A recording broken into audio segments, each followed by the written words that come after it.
ವೀಕ್ಷಕರಿಗೆಲ್ಲ ನಮಸ್ಕಾರ. ಹರೇ ರಾಮ. ಆಧಾರೇ ಪ್ರಥಮಂ ಸಹಸ್ರಕರಣಂ ತಾರಾಧಿಪೋ ಸ್ವಾಲಯೇ ಮಾಹೇಯಂ ಮಣಿಪೂರಕೆ ಹೃದಿಬುಧಂ ಕಂಠೇ ಚ ವಾಚಸ್ಪತಿಂ ಭ್ರೂಮಧ್ಯೆ ಭೃಗುನಂದನಂ ದಿನಮಣೆ ಪುತ್ರಂ ತ್ರಿಕೂಟಸ್ಥಲೆ ನಾಡೇ ಮರ್ಮಸು ರಾಹು ಕೇತು ಗುಳಿಕಾನ ನಿತ್ಯಂ ನಮಾಮ್ಯಾಯುಷೇ. ಶ್ರೀ ಆದಿತ್ಯಾದಿ ನವಗ್ರಹ ದೇವತಾಭ್ಯೋ ನಮಃ. ಆತ್ಮೀಯರೇ, ಈ ಶ್ಲೋಕದ ಕೊನೆಯ ಭಾಗದಲ್ಲಿ ಗುಳಿಕಾನ್ ಹೇಳುವಂತ ಒಂದು ಶಬ್ದ ಬಂತು. ಈ ಗುಳಿಕ ಅಂದ್ರೆ ಯಾರು ಹಾಗಿದ್ರೆ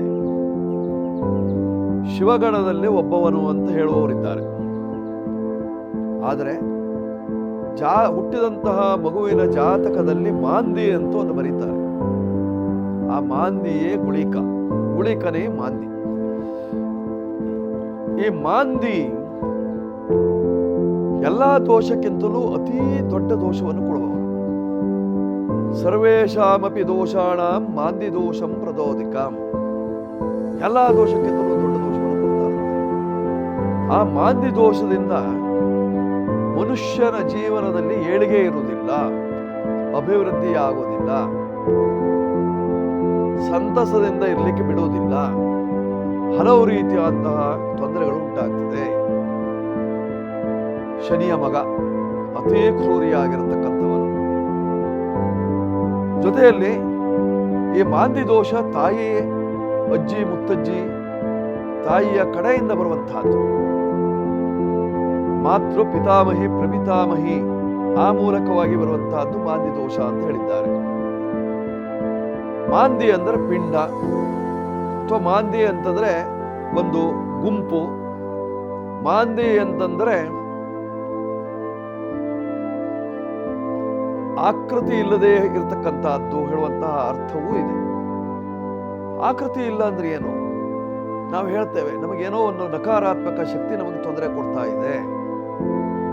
ಆ ನಕಾರಾತ್ಮಕ ಶಕ್ತಿ ಅಂದ್ರೆ ಏನಾಗಿದ್ರೆ ಅದೇ ಮಾಂದಿ ದೋಷವಾಗಿರ್ತಕ್ಕಂಥದ್ದು. ಜನ್ಮ ಲಗ್ನದಿಂದ ಆರಂಭಿಸಿ 12 ಭಾವಗಳಲ್ಲಿದ್ದಾಗ, ಅಥವಾ ಜನ್ಮ ರಾಶಿಯಿಂದ ಆರಂಭಿಸಿ 12 ರಾಶಿಗಳಲ್ಲಿದ್ದಾಗ ಆ ಮಾಂದಿ ದೋಷವು ಬರ್ತದೆ. ಈ ಮಾಂದಿ ದೋಷ ಬಂದಾಗ ಸಾಧಾರಣವಾಗಿ ಮನುಷ್ಯನನ್ನ ನಿಕೃಷ್ಟನನ್ನಾಗಿ ಮಾಡ್ತದೆ, ಸಂಪತ್ ರಹಿತನನ್ನಾಗಿ ಮಾಡ್ತದೆ, ಆರೋಗ್ಯಹೀನನನ್ನಾಗಿ ಮಾಡ್ತದೆ, ಎಲ್ಲವನ್ನೂ ಕಳೆದುಕೊಂಡು ಮೌಢ್ಯನಾಗಿ ಮನೆಯಲ್ಲಿ ಕೂಟರು ಹಾಗೆ ಮಾಡ್ತದೆ, ನೆನಪಿನ ಶಕ್ತಿ ಹಾರಿ ಹೋಗುವ ಹಾಗೆ ಮಾಡ್ತದೆ ಈ ಮಾಂದಿ ದೋಷ.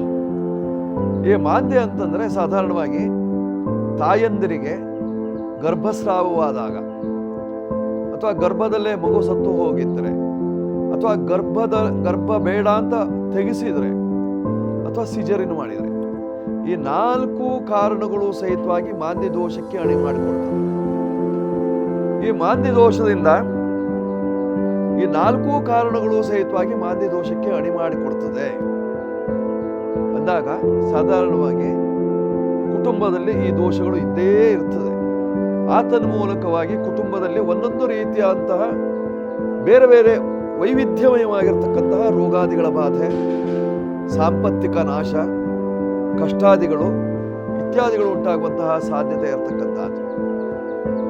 ನೋಡಿ, ಉದಾಹರಣೆಗೆ ನಾವು ತೆಗೆದುಕೊಳ್ಳೋದಿದ್ರೆ ಲಗ್ನದಿಂದ 2ನೇ ಭಾವದಲ್ಲಿ ಮಾಂದಿ ಇದೆ ಅಂತಾದ್ರೆ ನಿಂದ್ಯಾಭಿಭಾಷಿ ತನಗೆ ವಿಶೇಷ ಅಂತ ಹೇಳಿದರು.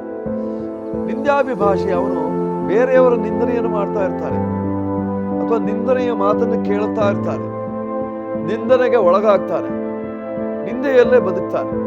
ಈ ರೀತಿಯಲ್ಲಾಗುವಂತಹ ಸಾಧ್ಯತೆ ಇದೆ. ಇನ್ನು ಜನ್ಮ ಲಗ್ನದಲ್ಲೇ ಇದ್ದಾನೆ ಅಂದ್ರೆ ಚೋರಃ ಕ್ರೂರಃ ವಿನಯರಹಿತ ವೇದಶಾಸ್ತ್ರಾರ್ಥಹೀನ, ಈ ರೀತಿಯಲ್ಲಿ ಹೇಳಿದ್ದಾರೆ.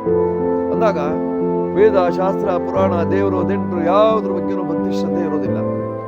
ಜೊತೆಯಲ್ಲಿ ಚೋರ ಬುದ್ಧಿ, ಕಳ್ಳ ಬುದ್ಧಿ, ಆದ್ದರಿಂದ ತುಂಬಾ ತೊಂದರೆ ಇರ್ತಕ್ಕಂಥದ್ದು ಈ ಮಾಂದಿ ದೋಷದಿಂದ.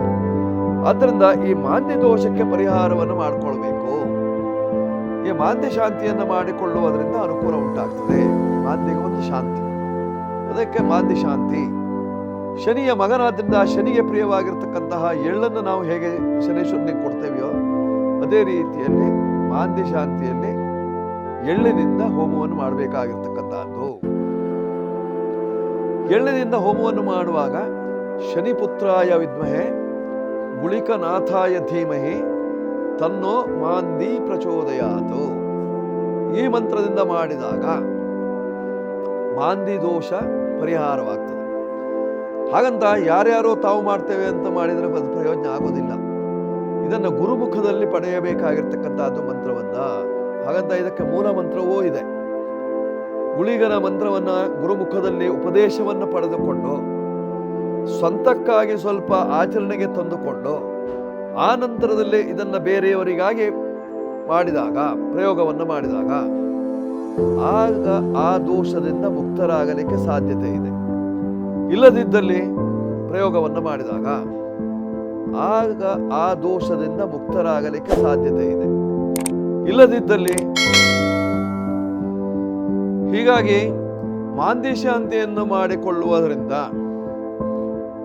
ಸರಿಯಾಗಿ ಬಲ್ಲವರಿಂದ ಮಾಂದಿ ಶಾಂತಿಯನ್ನು ಮಾಡಿಕೊಳ್ಳುವುದರಿಂದ ನಿತ್ಯ ನಿರಂತರವಾಗಿ ನಿಮಗೆ ಅನುಕೂಲವಾಗ್ತದೆ. ಈ ಸಂಚಿಕೆ ನಿಮಗೆ ಇಷ್ಟ ಆಗಿದ್ದಲ್ಲಿ ಸಬ್ಸ್ಕ್ರೈಬ್ ಮಾಡಿ, ಬೆಲ್ ಬಟನ್ ಒತ್ತಿ. ಇಷ್ಟ ಆಗಿದ್ದಲ್ಲಿ ನಿಮ್ಮ ಮಿತ್ರರಿಗೂ ಇದನ್ನು ಕಳಿಸಿ. ಜೊತೆಯಲ್ಲಿ ನಮ್ಮ ಸಂಪರ್ಕಕ್ಕಾಗಿ ಕೆಳಗಡೆ ನಂಬರನ್ನು ಕೊಟ್ಟಿದ್ದೇವೆ, ಬೇಕಾದ ಸಂಪರ್ಕ ಮಾಡ್ಬೋದು, ಮಾಡ್ಕೊಳ್ಳಿ. ಶುಭವಾಗುತ್ತೆ.